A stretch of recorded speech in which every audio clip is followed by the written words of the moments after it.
For the blind hem, I'm going to remove the right hand needle. I need the left one to get close to the hem, and I'm going to remove the right one.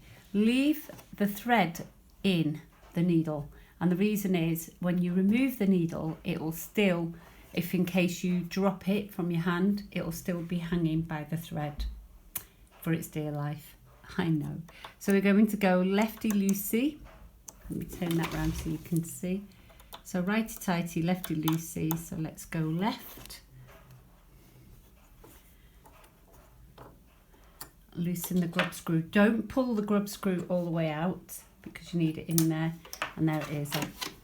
I do it every time. It drops out of my hand. And with all these bits and bobs in the way, it's easily done.